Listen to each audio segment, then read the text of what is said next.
నేను the great Ambati Rambabu press ముందుకొచ్చాడనమాట.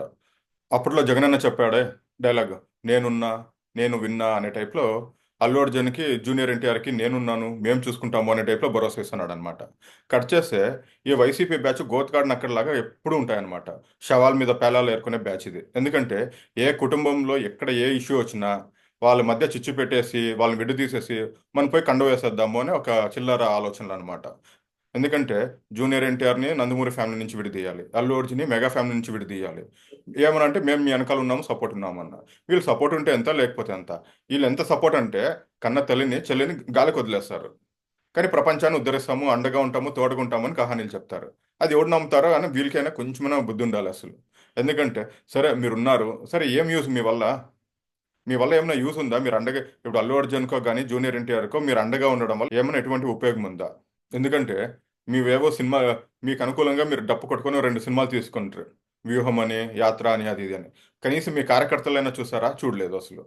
ఇంక మీ కార్యకర్తలు మీరు వచ్చి అల్లు అర్జున్ ఉద్ధరిస్తాము, జూనియర్ ఎన్టీఆర్‌ని ఉద్ధరిస్తాము అని కహానీలు చెప్తారు. ఇట్లుంటే మీరు చేసే పనులసలు. చిల్లర రాజకీయాలు తెలుసు గానీ, మరీ ఈ వైసీపీ ఇంత చిల్లర రాజకీయాలు చేస్తారని ఎప్పుడూ ఎక్స్‌పెక్ట్ చేయలేదనమాట అసలు. ఇక్కడ ఏ గొడవలు జరిగినా, ఏ ఫ్యామిలీలో ఏ ఇష్యూస్ వచ్చినా పరిగెత్తిపోయి కండ వేసేస్తారనమాట. వీడు మావోడు, మేము మీకు అండగా ఉంటాము అనేసి. ఇది వీళ్ళు తెలివితేటలుంటారు. కానీ వీళ్ళ ఇంట్లో గొడవలు మాత్రం వీళ్ళకి కనపడవు, చూసుకోరు. వీళ్ళింట్లో గొడవలు మాత్రం పక్కనోళ్ళొచ్చి గొడవలు పెడుతుంటారు. వీళ్ళు గొడవలు చేసుకోరంట పాపం. కానీ పక్కింట్లో వేరేలో జరిగేది మాత్రం గొడవలకి వీళ్ళన్నిట్లో తలదూరుస్తారు. ఇట్లుంటుంది వీళ్ళు చేసే పనులు. ఇంకొక మాటన్నాడు. అదేది 'పుష్ప' సినిమాని ఎవరు అడ్డుకోలేరు. 'పుష్ప' నేషనల్ లెవెల్‌లో అనేసి. అసలు సినిమాని అడ్డుకునే ఉద్దేశ్యం ఎవరికీ లేదురా స్వామి. నువ్వెక్కువ ఆలోచిస్తున్నావంతే. సినిమాలు అడ్డుకోవడానికి మీ ప్రభుత్వం అనుకున్నావా? ఒక్కసారిగా 'పవన్ కళ్యాణ్' సినిమా రిలీజ్ అవుతుందంటే ఆంధ్రప్రదేశ్‌లో ప్రజలందరూ పేదరికంలో అల్లాడిపోతారు. రూ. 10 టికెట్ పెట్టి కూడా సినిమా చూడలేరు అనే టైప్‌లో బిల్డప్ ఇచ్చి రూ. 10 టికెట్ పెడతారు. అది మీరు చేసే పనులు. మీరొచ్చి మళ్ళీ చెప్తారు సినిమాని అడ్డుకుంటే ఊరుకోము అనేసి. మీరు చేసేవన్నీ అట్లా దిక్కుమాలిన పనులు. మళ్ళీ వచ్చి మీరు వేరోళ్ళని అంటారనమాట. 'పుష్ప' సినిమాని అడ్డుకోవాలనుకుంటే టికెట్ రేట్లు పెంచుకోమని అవకాశం ఇవ్వరు. మీలాగా రూ. 10 టికెట్ పెడతారనమాట. ఇంకొకటి మీలాగా పని పాట లేని మంత్రులు ఎవరు కూటమి ప్రభుత్వంలో లేరు. ఎందుకంటే 'పవన్ కళ్యాణ్' సినిమా రిలీజ్ అయితుందంటే ఏ రోజు వాళ్ళ శాఖ గురించి మాట్లాడని మంత్రులందరూ పరిగెత్తుకుంటూ వచ్చి 'పవన్ కళ్యాణ్' సినిమా మీద రివ్యూ చెప్తారనమాట. అంత ఖాళీగా అయితే కూటమి ప్రభుత్వంలో మంత్రులు ఎవరు లేరసలు. అది కొంచెం గుర్తుపెట్టుకోవాలసలు. 'పుష్ప' సినిమాని అడ్డుకుంటారు. 'జూనియర్ ఎన్టీఆర్‌ని' అడ్డుకుంటారు. మేమున్నాము. అక్కడ ఎవరిని అడ్డుకోలేదు. 'జూనియర్ ఎన్టీఆర్' సినిమా కూడా టికెట్లు ప్రైస్ పెంచుకోవడానికి పర్మిషన్ ఇచ్చారు. సేమ్ ఇప్పుడు 'అల్లు అర్జున్' కూడా అదే ఇచ్చారంతే. అడ్డుకోని మీలాగా సైకోగా ఎవరు బిహేవ్ చేయరు. సైకో అనేది మనకు మాత్రమే పేటెంట్ అంతే.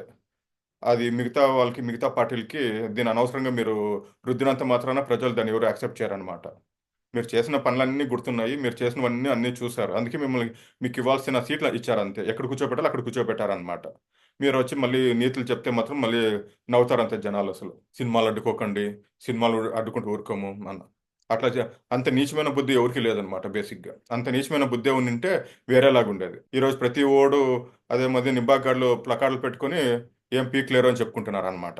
నిజంగా ఆ ఉద్దేశ్యం ఉండింటే పీకి చూపిచ్చేవాళ్ళు. చేతిలో పెట్టేవాళ్ళసలు. సో, అలాంటి ఉద్దేశ్యం ఏం లేదు. ఎవరితో పెద్దగా సీరియస్‌గా తీసుకోలేదు కాబట్టే ప్రతి ఒక్కరిది ఆటలు సాగుతున్నాయి అంతే.